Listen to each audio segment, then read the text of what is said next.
¿Qué tal todos? ¿Cómo están? ¿Cómo les están pasando aquí en Talentland? Perfecto. A ver, ¿quiénes de aquí ya conocen un poco sobre la tecnología de blockchain? ¿Ok? ¿De criptomonedas? Un poco más. Muy bien. ¿Cuántos de aquí son desarrolladores o les encantaría empezar a crear algo sobre blockchain? Perfecto. Muy bien.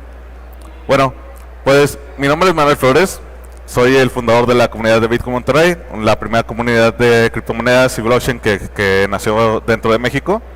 Y pues bueno, el día de hoy lo que va a ser esta charla, bueno, eso es un poco de mi background. Ya tengo bastantes años en el ecosistema, entonces pues es un poco grande ahí la lista, ¿no? Pero el día de hoy vamos a hablar sobre blockchain, qué es y cómo le entro. Sí, le puse este tema porque, bueno, la idea es que con lo que se va a ver el día de hoy en esta charla, se vayan con algunas bases para poder ustedes empezar a iniciar su recorrido en cómo estudiar, qué estudiar y dónde pueden implementar blockchain, ¿no? Porque mucha gente a veces se pierde en este mundo entre tantos posts que hay en blogs y demás, y dicen, oye, pero yo quiero, digamos, una cierta formación, quiero saber exactamente dónde lo puedo implementar y que no sea simplemente un gasto inútil de tiempo y recursos, porque eso lo podría haber yo implementado con alguna otra tecnología, pero como estaba el hype de blockchain, me dijo mi jefe que lo implementara, y pues bueno, ahí se perdió un tiempo valioso de la empresa donde laboro o lo que sea, ¿no? Entonces vamos a empezar con lo más básico, que viene siendo la definición de lo que es un blockchain. Esta es la definición más simple que encontré, y es simplemente que blockchain es una lista válida de bloques cuyo predecesor está ligado uno con otro hasta el bloque génesis. Eso viene siendo lo más simple que pueden ustedes definir de un blockchain. De ahí surgen ya muchas variantes de definiciones de cada quien, pero digamos, esto es lo más básico, ¿sí?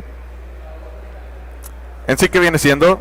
El blockchain viene siendo una base de datos, no como las bases de datos que nosotros conocemos, donde nosotros podemos estar reescribiendo la información y todo esto, ¿no? Sino que es una base de datos distribuida, es descentralizada y está entre diferentes participantes que protegen criptográficamente y de forma organizada bloques de transacciones relacionados entre sí matemáticamente.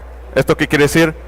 Que bueno, mediante matemáticas ustedes hacen un cifrado, digamos una firma criptográfica que liga un bloque con su bloque anterior, y esto evita que si alguien quiere hacer una modificación no autorizada a los datos, sea fácilmente verificable por otra persona, y pues bueno, se decida en base a eso si se siguen aceptando los datos siguientes y esa modificación, ¿no?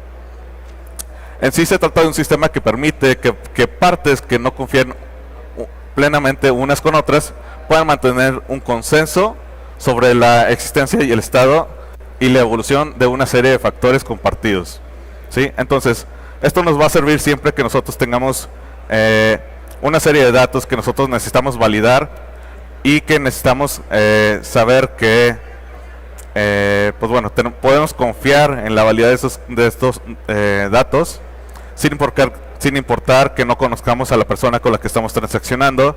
Por ejemplo, si estamos iniciando un nuevo negocio con una persona que no conocemos, si estamos haciendo un pago internacional y no queremos utilizar un intermediario como un banco, una remesera o cualquier otro sistema, pues bueno, son casos, entre muchos otros, en que nosotros requerimos de una forma de verificar que todo trabaje como debe de ser, ¿no?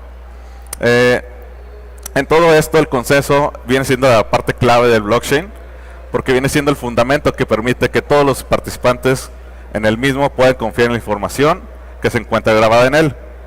El consenso no es nada más que llegar a un acuerdo de cuál es la verdad dentro de la red, cuál es la verdad que todos quieren aceptar, ¿sí? Entonces, como les decía, si alguien llega a hacer un cambio dentro de la red, depende de la misma red el decidir si ese cambio va a ser válido o no. Por ejemplo, esto ha ocurrido cuando dentro de Ethereum, no sé si ustedes conocieron el caso donde sucedió un problema en una de sus aplicaciones llamado el DAO, donde pues bueno, hubo una gran pérdida de los tokens por un hackeo, y pues bueno, los desarrolladores dijeron, ¿sabes qué? Pues este error afectó a demasiadas personas, se perdió mucho dinero y vamos a hacer una eliminación de cierto bloque hacia atrás para invalidar todas las transacciones que ocurrieron durante el hackeo, ¿sí? Entonces, la gente sabe o tiene la noción de que un blockchain debe ser inmutable, ¿sí? Que no debería de pasar esto. Sin embargo, si llega a un consenso entre la suficiente cantidad de personas en la red de que sí quieren hacer uno de estos cambios, se puede realizar. Esos son los factores importantes que hay que saber. Que si el consenso se cumple, entonces se pueden realizar otros factores que realmente mucha gente cree que son imposibles. Ahora bien, ¿de dónde sale esta palabra de blockchain? Mucha gente dice de que, ok, blockchain nació con Bitcoin y demás, pero realmente blockchain nunca fue escrito en ningún lado, sino que hasta que apareció en ciertos medios informativos para intentar dar una palabra que identificara a la tecnología que estaba trabajando detrás de todas las criptomonedas. En realidad, si nosotros vemos el white paper de Bitcoin, que es donde inició todo esto, no hay en ningún lado mencionado la palabra blockchain. Sin embargo, hace poco, de hecho, alguna persona logró obtener el código fuente de Bitcoin original, o bueno, de las primeras versiones que existieron, y lo que se encontraron fue que dentro del código se encontraban algunas notas que especificaban la definición de un time chain. ¿Qué es lo que viene siendo un time chain? Viene siendo una definición anterior a lo que viene siendo blockchain. Viene siendo una cadena de tiempo, ¿sí? Se define el time chain como una estructura en forma de árbol que comienza en el bloque génesis en la raíz. ¿Por qué time chain? Pues bueno, realmente cuando nosotros estamos enlazando un bloque con su bloque anterior, los datos que nosotros estamos almacenando es cuando ocurrió cierto evento en la red, y pues bueno, por eso el creador de Bitcoin le dedicó el nombre de time chain a lo que hoy conocemos como un blockchain. Y esto es importante porque bueno, esa es una de las utilidades más básicas que se le puede dar en un blockchain hoy en día, el guardar un registro de tiempo de algo que ocurrió y poder tener la certeza que nadie lo vaya a modificar. ¿Para qué nos va a servir realmente todo esto? Porque todos escuchamos que blockchain va a cambiar el mundo y que pues bueno, es el mayor invento del siglo y demás, pero ¿para qué nos va a servir? Va a ser una herramienta que nos va a permitir compartir y gestionar el valor de activos o bienes digitales sin la necesidad de depender de cualquier entidad de confianza. Aquí estamos hablando de no solamente criptomonedas, ¿sí? Y esto es algo bastante importante de recalcar, porque digamos, entre la comunidad de personas del ambiente cripto, pues existimos los maximalistas que a veces pues pecamos de intentar ser demasiado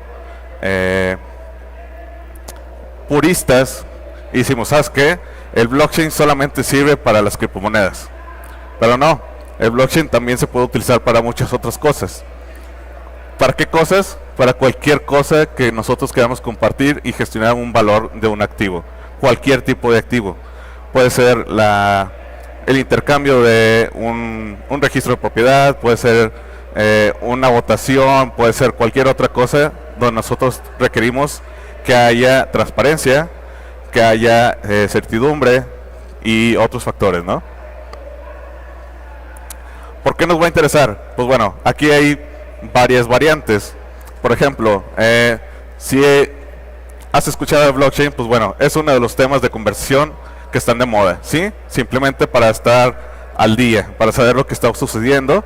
¿Por qué? Porque en algún momento puede que empieces a utilizarlo, porque no sé, lo adoptó el gobierno donde tú vives, o porque lo adoptó el banco, o simplemente porque, no sé, te cayó un ransomware y no entiendes qué es lo que te están pidiendo por ahí de unas criptomonedas como método de pago. La otra es que tengas un perfil más ajeno al mundo técnico y hayas leído artículos como de cómo blockchain va a cambiar las reglas y no estás entendiendo todo esto. Por ejemplo, de que tú seas alguien que se encarga de la administración de un negocio, o que seas un gerente y de repente te dicen, oye, ¿sabes qué? Pues yo invertí 50 millones de dólares en que mis trabajadores empiecen a implementar blockchain para cadena de suministros, y te quedas, ¿qué es blockchain, no? Sí, y entonces de repente nada más me ha tocado personas de que dicen, ¿sabes qué? Llegó mi jefe, quiere que implemente blockchain para dentro de 2 semanas y no sabemos nadie en la empresa ni qué es, y él tampoco. Entonces nos está pidiendo algo que ni siquiera él sabe qué es, ¿no? Pero lo escuchó y pues bueno, él lo pidió. La otra es que se habla de la revolución industrial de Internet, o el Internet del valor, que de hecho el Internet del valor es una definición muy comúnmente usada para cuando estamos hablando de el intercambio de valor monetario mediante criptomonedas, y la revolución industrial de Internet cuando nosotros estamos hablando de, por ejemplo, la implementación de blockchain para cuestiones de IoT o cualquier otra cosa similar, ¿no? Y pues bueno, pese a que puede parecer una moda pasajera, realmente puede traer un nuevo paradigma tecnológico que vale mucho la pena empezar a investigar. En cuanto a si es una moda o no, es muy importante, por ejemplo, basarnos en lo que viene siendo el Hype Cycle de tecnologías emergentes. Este es una estadística que hace anualmente Gartner, y pues bueno, ellos lo que hacen es buscar esas tendencias que existen entre diferentes tecnologías emergentes o de cualquier otro tipo, y les ponen una gráfica para saber en qué etapa de su evolución están. Esto nos da una idea. Por ejemplo, aquí lo que vemos es de que, pues bueno, cuando sale una nueva tecnología, primero tenemos un activador de innovación, tenemos un pico de inflación, después viene una desilusión, y después de esta desilusión es cuando empezamos a ver realmente que esa tecnología empieza a evolucionar. Entonces, por ejemplo, para 2016 el factor de innovación de Bitcoin estaba en lo más alto, y en 2017 empezó una caída que viene siendo la disolución, al ver que las soluciones que se estaban planteando para el uso de blockchain pues no estaban teniendo los resultados que se esperaban, ¿no? Ya sea porque era muy complicado, o porque había muchas estafas de personas que decían que tenían un producto maravilla y simplemente bajaban fondos y desaparecían, y otras cosas por el estilo, ¿no? También ahí tenía algo que ver la bajada del precio de las criptomonedas, donde decían, ¿sabes qué? Pues si la criptomoneda, que es donde vemos el primer uso del blockchain, está cayendo, pues posiblemente esta tecnología no vale la pena, ¿no?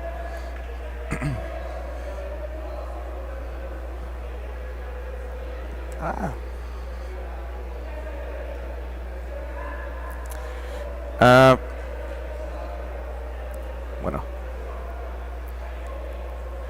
Y bueno, como les mencionaba, ¿cómo inicia todo esto? Pues bueno, todo inició, como algunos sabrán, con el white paper de Satoshi Nakamoto, donde él lo que buscaba era simplemente hacer un método de confianza para transferencia de pagos donde no necesitáramos una tercera persona, donde hubiera un timestamp. Volvemos aquí al término de en un ledger distribuido que fuera descentralizado, donde todo fuera permanente y no como una base de datos donde simplemente alguien puede, por ejemplo, hackear,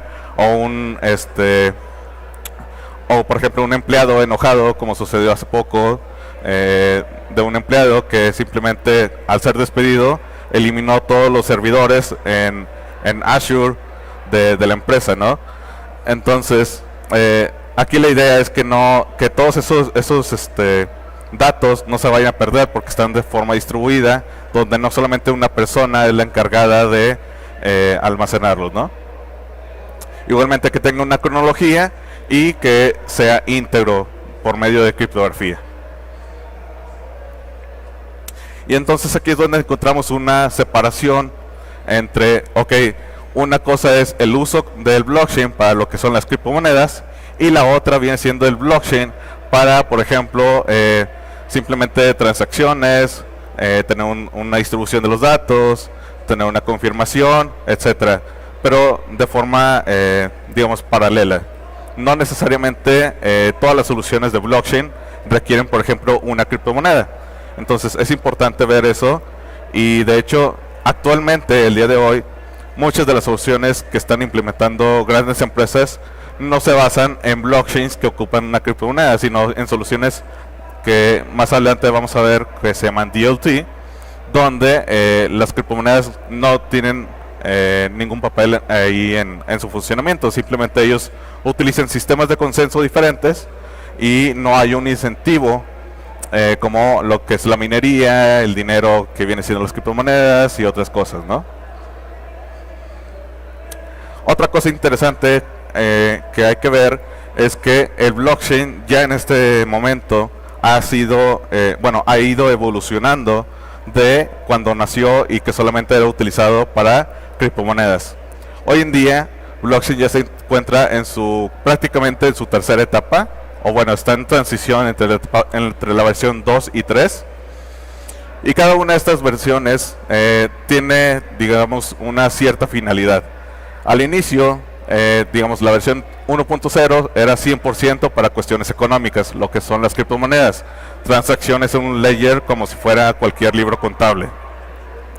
Para la versión 2, cuando apareció Ethereum, es cuando empezamos a encontrar diferentes usos de esta tecnología y nacieron los smart contracts, que son simplemente instrucciones que corren sin intervención de nadie, de forma distribuida, para que nadie pueda alterar, por ejemplo, un script de programación que se encargue de un sistema de, por ejemplo, que tú puedas llegar con un coche eléctrico y decir, ¿sabes qué? Pues deposito un cierto pago, automáticamente se me renta el dispositivo por X cantidad de tiempo y me brinda una llave digital que yo puedo utilizar, no sé, por 24 horas.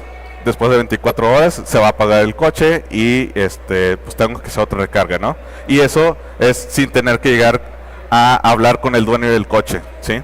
Esto todo va a ser automatizado por medio del contrato que se va a encargar de todo esto. Después estamos yendo hacia lo que viene siendo blockchain 3.0, con proyectos como EOS, Infinity o Cosmos, donde ya empezamos a buscar escalabilidad principalmente. Aquí es donde, por ejemplo, mucha gente también critica realmente el blockchain porque las versiones 1 y 2 no son escalables, ¿sí? Por definición o por la forma en que trabajan, no escalan a manera que pueden, por ejemplo, llevar el volumen de transacciones que requiere una industria, ¿sí? Son lentas, son costosas, entre otros factores. Entonces empezaron a surgir nuevas soluciones que intentaran resolver eso. De ahí, pues bueno, ya se empieza de hecho a investigar lo que sería el blockchain 4.0, que realmente, pues aquí todavía estamos hablando de cosas muy en el aire, donde se busca que sea, por ejemplo, con cómputo compartido, que sean transacciones de millones, donde ya realmente todas las transacciones necesarias en todo el planeta para cualquier tipo de función puedan implementarse dentro de una misma blockchain. Interacción entre diferentes cadenas, por ejemplo, que si de repente no sé, Farmacias del Ahorro decide implementar blockchain para su cadena de distribución, a la vez pueda enlazarse con un blockchain de no sé, Walmart, para saber cómo están interactuando los productos que se están vendiendo de Farmacias del Ahorro dentro de Walmart o cualquier otra cosa, ¿no? Entonces, esto viene siendo igual una muestra básica de cómo se está implementando las diferentes versiones de blockchain. Como veíamos, la versión número 1 es 100% para criptomonedas.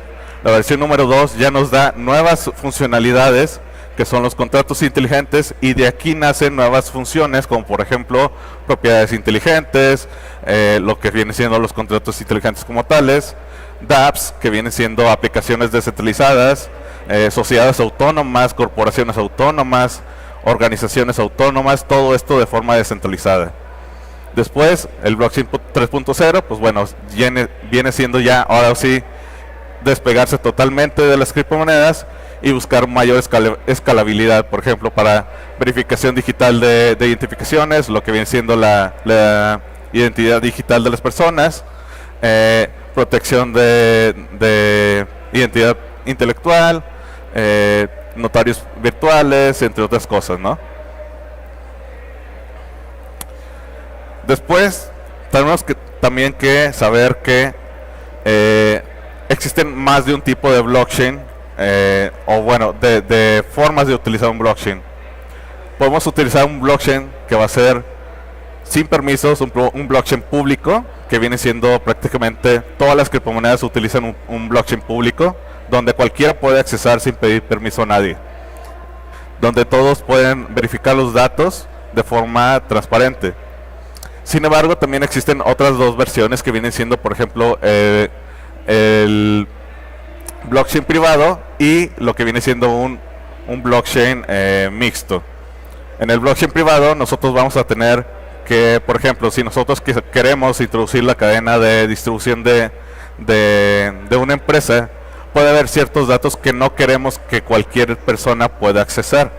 Entonces nosotros podemos hacer una implementación de blockchain, incluso por ejemplo el uso de la blockchain de Ethereum, pero de forma, digamos, en casa, donde nosotros implementamos ciertos permisos para saber de que, oye, ¿sabes qué? Ciertos datos de las transacciones no las puede ver más que un nodo con la IP 5555 que esté ubicada en San Andrés. Todos los demás van a ver todos los demás datos, pero solo él va a poder ver los datos más sensibles, ¿sí? Entonces las blockchain privadas es simplemente eso, introducir ya ciertos permisos de quién puede acceder a la red, qué puede ver, entre otras cosas. Aquí también existe un gran debate entre los puristas, porque pues bueno, decimos, si el blockchain te da una transparencia desde su creación, pues bueno, ¿para qué quieres ¿por qué es utilizar una blockchain privada? Le quitas el para qué usarla, ¿no? Se supone que las blockchains pues deben de ser transparentes, deben de, pues bueno, ser gratuitas, entre otras cosas, ¿no? Y por ejemplo, algo muy importante también es que una vez que tú haces una blockchain privada, existe ya alguien que tiene el poder sobre las decisiones dentro de esa blockchain. Cuando tú haces una implementación de una blockchain privada, existen ciertas implementaciones, por ejemplo, donde hay un administrador que puede en cierto momento decidir qué hacer o no, y no sin llegar a un consenso por parte de todos los usuarios. Ese es uno de los problemas que tienen algunos con el uso de blockchains privadas.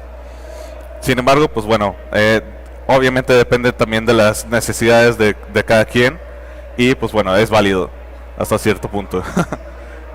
Aquí tenemos algunos ejemplos, tanto de las privadas y de las públicas.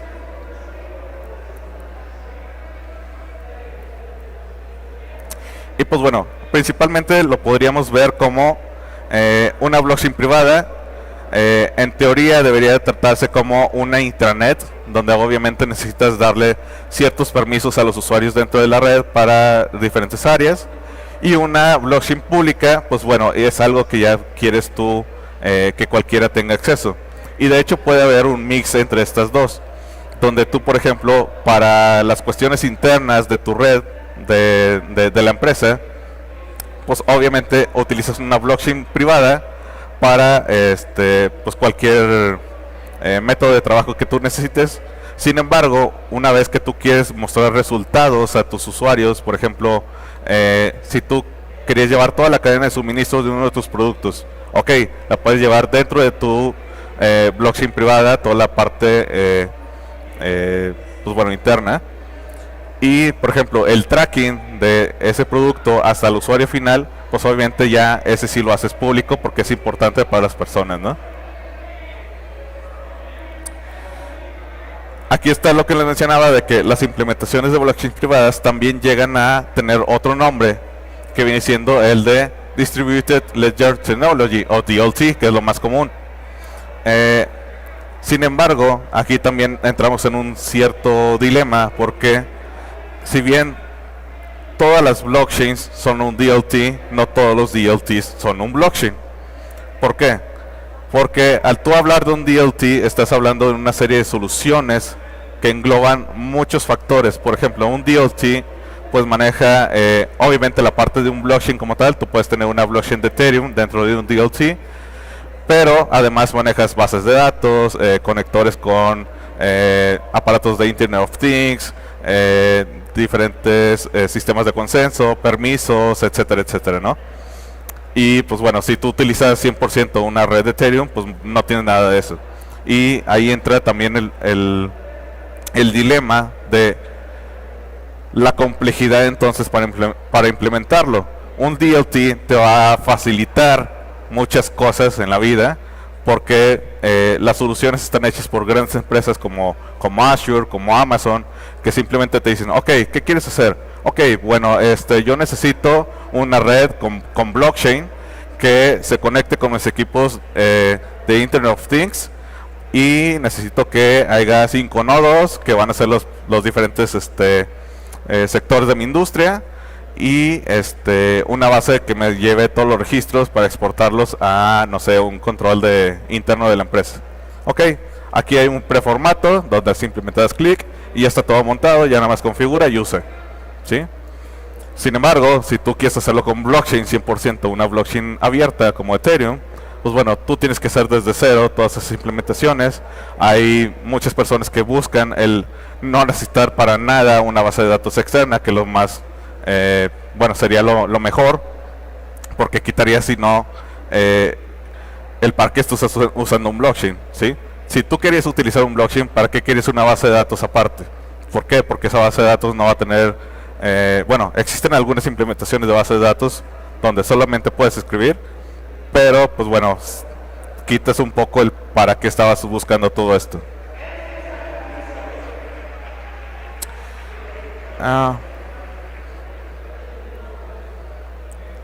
Entonces, con un DLT vamos a tener lo que viene siendo registros de datos persistentes y confiables dentro de un entorno sin confianza, sin gobernanza centralizada y asegurado por incentivos económicos.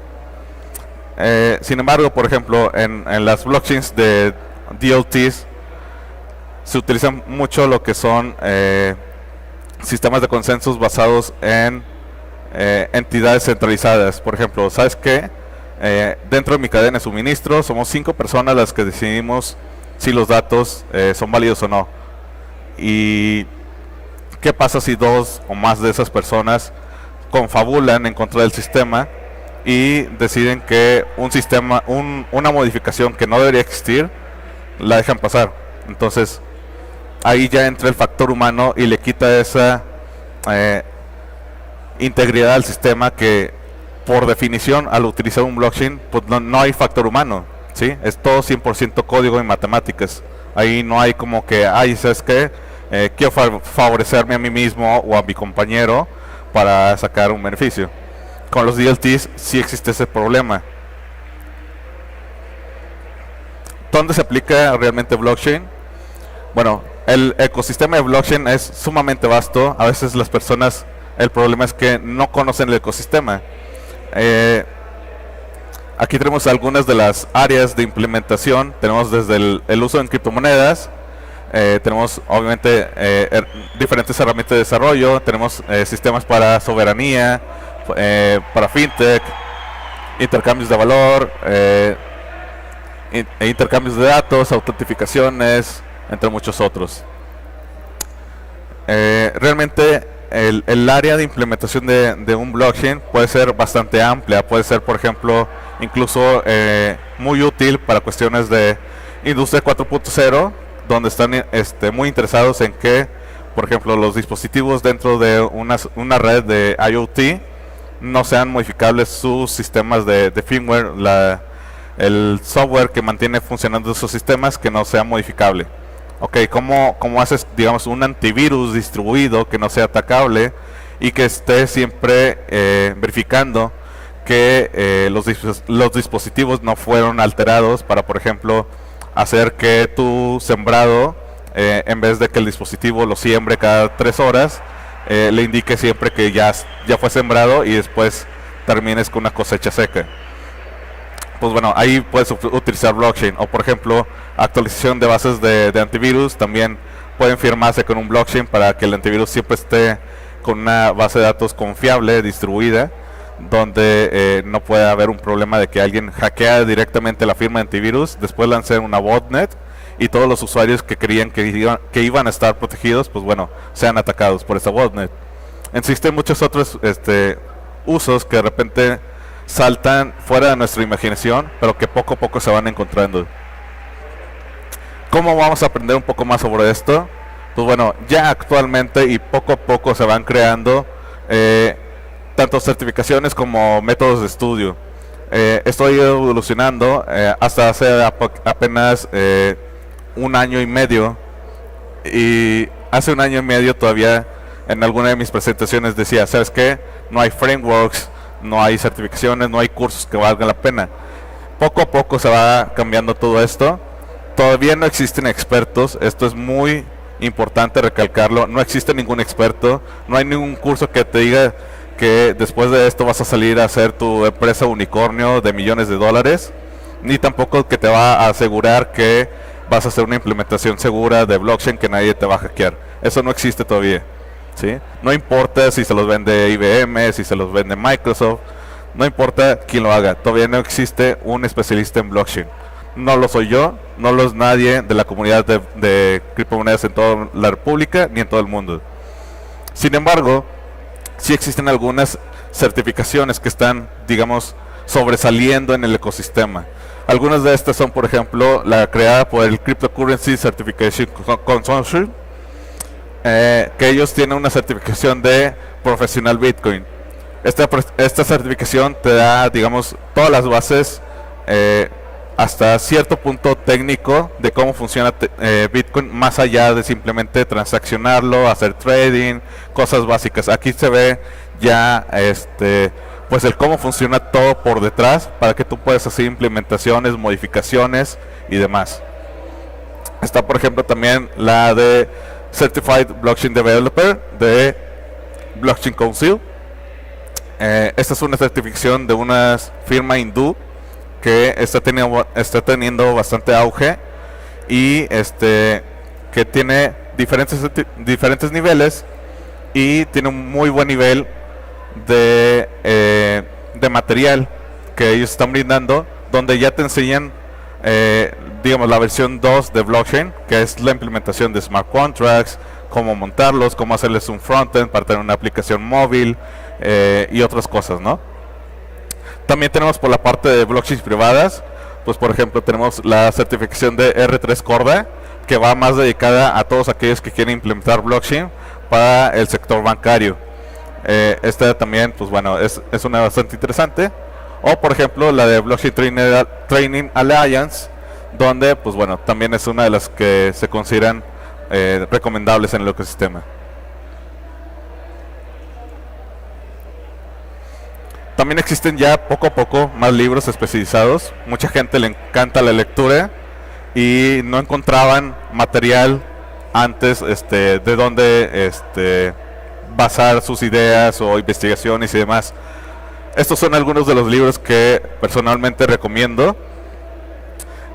Por ejemplo, los de cajón vienen siendo estos dos, Master in Bitcoin y Master in Ethereum.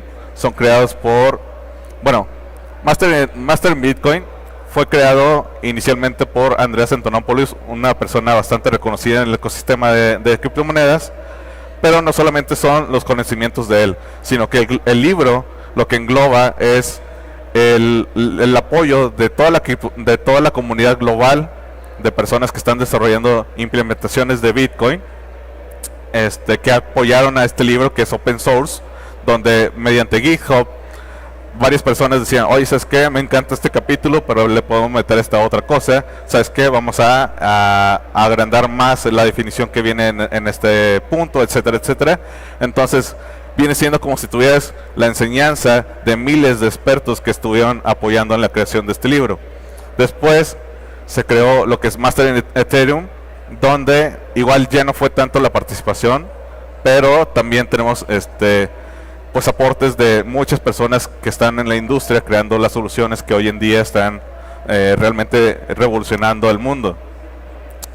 También en cuanto a cuestiones internas, si ustedes quieren entrar a cosas muy, ¿cómo se puede decir? Pues bueno, lo más complicado de cómo funciona todo esto, el libro de Bitcoin Internals se va a muy a profundidad en cómo funciona todo esto. Ya los libros de aquí arriba son, digamos, un poco más teóricos. Por ejemplo, el libro de blockchain de Melanie Swan, pues presenta muchos casos de uso útiles para personas que quieren implementarlo en la industria de forma muy entendible, nada técnico realmente. O por ejemplo, el libro de blockchain, creado por la comunidad de Blockchain España, que es un libro creado por diferentes expertos en España, que es uno de los pocos libros que vas a encontrar en español sobre el tema, de diferentes también tipos de implementaciones, las bases y todo esto para personas que no son tan técnicas, pero que realmente pues vienen siendo los que deciden si se va a implementar o no. Incluso también, digamos, por la parte de libros no técnicos, aquí me faltó los libros de Andrés Antonopoulos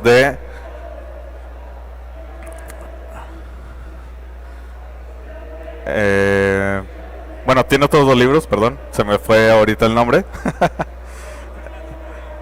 The Internet of Money, versiones 1 y 2. La versión número 1 ya está traducida al español, la versión número 2 todavía no. Que estos libros vienen siendo una recopilación de muchas de sus conferencias que ha dado alrededor del mundo y que cubren de manera muy amena, muy accesible para cualquier persona todo el cómo funciona, tanto las partes, algunas técnicas, usos, partes de cómo afecta políticamente el uso de todo esto, cómo afecta a bancos y muchas otras cosas, ¿no? Pero bueno, también, pues bueno, ya viene siendo una necesidad en la industria. Los developers están teniendo ganancias bastante amplias, pero también existe una deficiencia de desarrolladores, ¿no? Ya por eso algunas universidades dentro de otros países están implementando pues bueno, el estudio de estas tecnologías dentro de sus programas. ¿Cuáles son los retos? Viene siendo que tienes que aprender nuevos lenguajes de programación, que tienes que utilizar nuevos conceptos que antes no se veían en otros lados, que no hay estándares realmente, que tienes mercados nuevos, que hay desconocimientos y que hay vacíos legales, ¿sí? Y eso es un punto muy importante, la parte de los vacíos legales, porque, por ejemplo, muchas personas están ahorita creando ICOs aquí en México y Banco de México le está diciendo, ¿sabes qué? Los ICOs pues, no son legales en México y pues bueno, están perdiendo ahí su tiempo por ahora, ¿no? Cosas así, de saber cómo afecta legalmente lo que estás haciendo con respecto a las leyes que tienes en tu país. Plataformas de desarrollo, pues bueno, tenemos diferentes plataformas dependiendo siempre de las necesidades de la red que tú quieres crear. Tenemos tanto para privadas como para públicas. Cada una tiene, como mencionaba, diferentes lenguajes de programación, no está de que estandarizado o muy estandarizado. ¿Qué debo saber cuando quiero vender o aplicar soluciones? Pues bueno, debes de tener un equipo multidisciplinario, que debes de saber que no existen los expertos, que ya lo mencionábamos, que vas a tener que gastar en capacitación, que debes de tener muy clara la necesidad que quieres resolver con blockchain, que primero digitalices y optimices todos tus procesos antes de llegar a blockchain, De hecho, este es un diagrama muy básico donde puedes decidir si se necesita un blockchain o no para la idea que tú tienes. A veces a algunos se les hace un poco técnico, así que está este otro,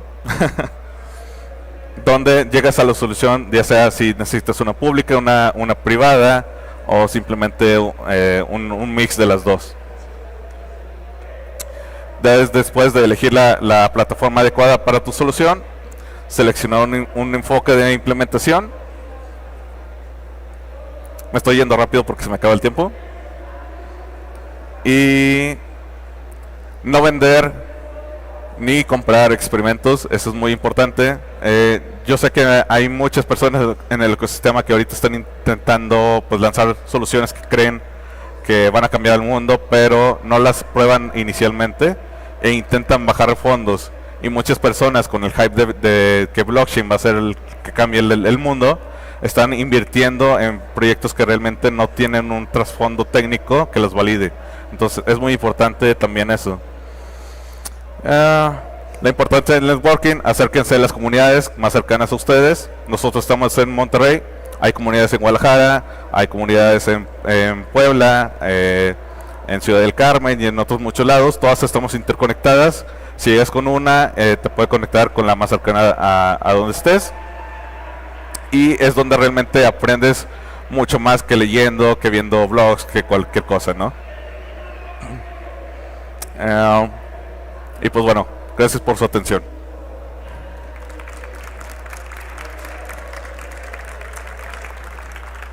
Tenemos 10 minutos para preguntas y respuestas. Adelante, cualquiera que tenga por ahí el micrófono.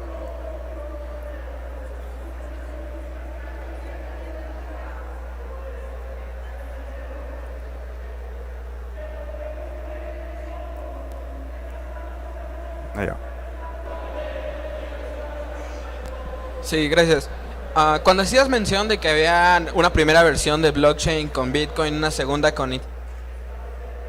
Sí, te escucho. Hola. Sí. Mencionabas que había un problema de escalabilidad en esas dos primeras versiones, pero no mencionaste los proyectos como Lightning Network o Raiden en el caso de Ethereum. No sé cuál sea tu opinión sobre esas plataformas o esas tecnologías y qué tan escalable lo veas o cuál es tu opinión sobre ellas. Sí, claro, realmente el Lightning Network me encanta, me fascina que ya esté en pruebas, porque de hecho se había retrasado durante 2 años su implementación. Lightning Network, para los que no lo conozcan, abre un canal de confidencialidad entre dos pares para que puedan estar haciendo transacciones ilimitadas de forma instantánea, en vez de, por ejemplo, esperar 10 minutos de confirmación de un bloque de Bitcoin o de otras redes. El problema es que todavía se encuentra en etapas muy tempranas y que está creado 100% para transacciones monetarias. No está utilizando, no se puede utilizar, por ejemplo, para agilizar un contrato inteligente o para hacer más barato el implementarlo dentro de una red, ¿sí? Entonces esa es parte de la escalabilidad que todavía le falta a ese tipo de redes. Son muy buenas, pero todavía le falta. ¿Alguna otra pregunta?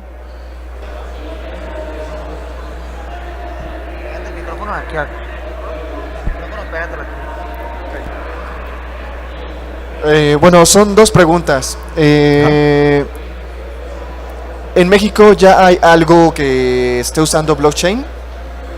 Y la segunda es, he visto escuelas en España, en Argentina, bueno, incluso en México, que, bueno, tal vez en México no he visto como tal maestría, pero hay escuelas que ya están ofreciendo maestría en blockchain.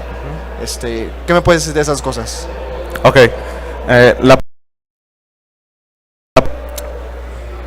¿Me la repites? Si ya hay algo que esté utilizando blockchain en que México. esté aquí en México. Pues bueno, realmente existen muchos proyectos, pero ninguno a criterio de la misma comunidad realmente es un proyecto que valga la pena. Todos son pequeños experimentos. Ha habido experimentos, por ejemplo, para votaciones. Hay, por ejemplo, algunos proyectos mexicanos que son de genomas en blockchain. Ha habido, obviamente, muchos enfocados a fintech, que es obviamente la función más básica. pero todavía estamos en pañales. México realmente, a mi parecer, es uno de los países que todavía se encuentra muy en pañales en implementaciones y en investigación también, ¿sí? En cuanto, por ejemplo, a lo de las universidades, pues lo que te puedo decir es que sí existen algunas universidades dentro de otros países que están creando, pues incluso, por ejemplo, doctorados. La Universidad de Nicosia tiene un doctorado, donde de hecho uno de los instructores de este doctorado es Andreas Antonopoulos, ¿sí? Y tú puedes tomar lo que viene siendo el primer módulo de este doctorado gratuitamente, como un MOOC en línea, y pues dura creo que 3 meses este primer módulo. Después obviamente ya tienes que inscribirte con la universidad y demás. Todo es en inglés. Mucho del material sigue estando en inglés, sigue siendo una barrera que tenemos que romper. En México hay alguna que otra academia. De hecho, en Ciudad de México está Blockchain Academy, que seguro lo has de haber escuchado.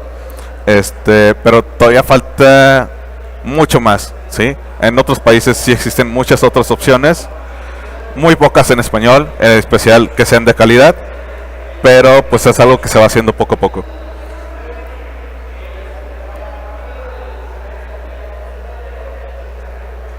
No te escucho. Quería preguntarte sobre el contenido que se va en un blockchain público, por ejemplo. Ajá. Si yo quiero serializar cierta información, pensando en un cliente, yo quiero identificar un cliente y a lo mejor tengo información sensible que me va a ayudar a identificar a ese cliente. Si yo meto un blockchain público, ¿esa información de mi cliente se serializa o de algún modo queda expuesta en la cadena blockchain que se va a pública? Esa es una muy buena pregunta, porque mucha gente tiene la mala idea de que todos los datos en el blockchain están cifrados. La criptografía en un blockchain no se implementa en los datos que se están metiendo, sino en firmas para verificación de que no sean alterables, ¿sí? Entonces, cuando tú envías una transacción de Bitcoin, por ejemplo, cualquiera puede ver cuánto monto se movió, entre qué dirección, a qué hora y otros puntos. Cuando tú, por ejemplo, implementas blockchain en un contrato inteligente donde estás metiendo datos de tus clientes, blockchain no va a hacer ningún tipo de cifrado de esos datos. Esos datos los tienes que cifrar tú por tu parte con la plataforma que estés creando, ¿sí? Y ahí ya tienes la opción tanto de hacer cifrado por tu parte, por tu plataforma, o realmente tener que recurrir a un blockchain privado donde decidas quién puede ver esos datos, si van a estar totalmente en texto plano. Habemos una comunidad muy grande de personas que no conocemos el blockchain, incluyéndome, y quizás te llega como que la cosquillita de querer invertir en criptomonedas. ¿Recomiendas invertir en criptomonedas emergentes o recomiendas invertir en criptomonedas que ya están bien estabilizadas? Claro. Bueno, la parte de inversión en criptomonedas, ahí sí es muy importante realmente, si eres alguien que va iniciando, enfocarte a las más antiguas, ¿sí? Que son las que tienen mayor respaldo por la comunidad, que han probado ser más seguras, que pues bueno, han perdurado, porque existen muchas criptomonedas en el mercado. De repente puede llegar el número hasta 3000 y a la siguiente semana de esas 3000, 1000 mueren, ¿sí? Y esto es muy fluctuante. Hay muchas criptomonedas que aparecen y desaparecen como si nada. Y para una persona que es nueva en el ecosistema, pues realmente es muy complicado el decidir, oye, ¿sabes qué? Esta criptomoneda tiene futuro, no tiene futuro, tiene bases, fue creada por alguien de confianza, existe siquiera, porque también hay criptomonedas fantasmas que se ofrecen por personas que hacen pues estafas y te dicen, ¿sabes qué? Nosotros traemos el siguiente Bitcoin, ¿no? Y no es nada más que una base de datos que está ahí moviendo valores en lo que hacen un exit scam. Entonces yo te recomendaría, si eres nuevo y vas por la parte de criptomonedas, que no tienen nada de malo, que te enfoques primero a las más, digamos, al top 10 de las más reconocidas.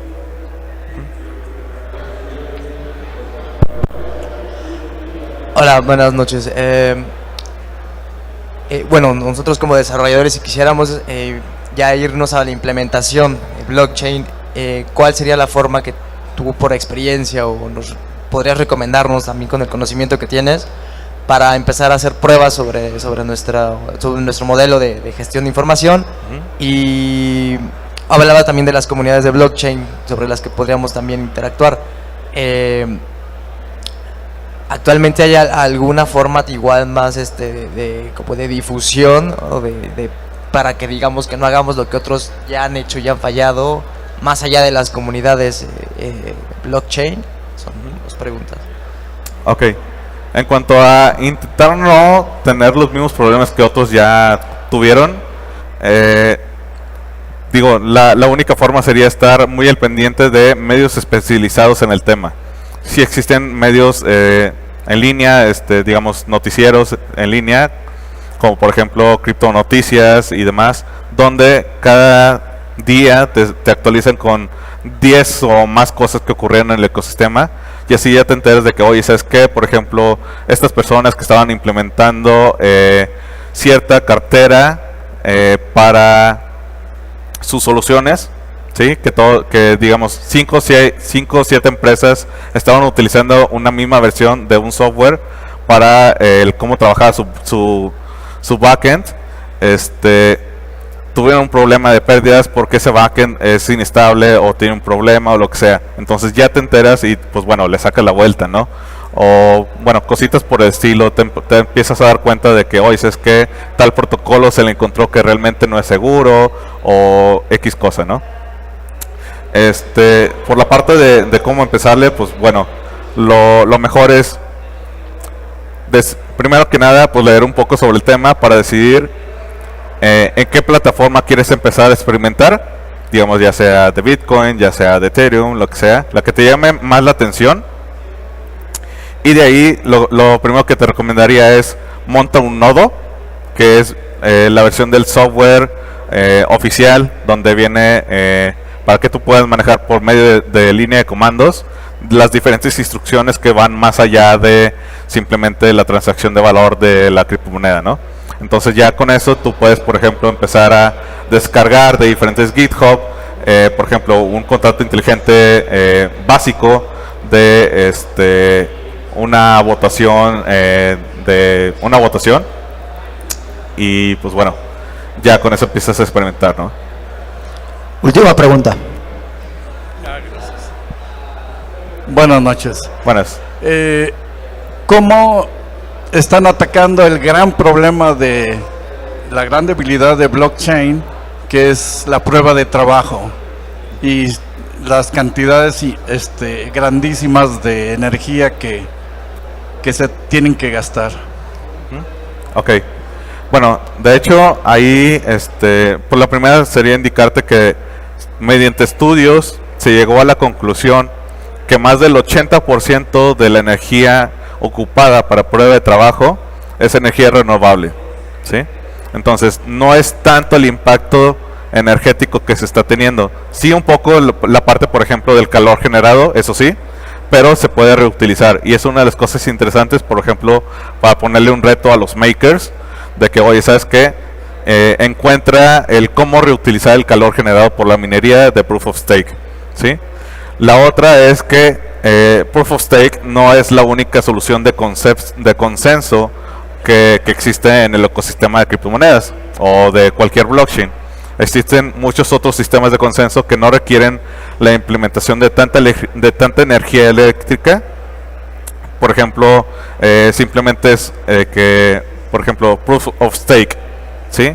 Donde un número determinado de personas se encargan de estar validando cada cierto tiempo que la información sea viable, y para confiar en la decisión de esas personas, para empezar, es al random, digamos, son 27 personas, cada 3 minutos se decide por algoritmo aleatorio quién va a ser el validador. Después, ese validador, pues bueno, hace su validación, eso es cada cierto tiempo, y si se detecta que intentó hacer una modificación no deseada hacer la red, esa persona lo que tenía era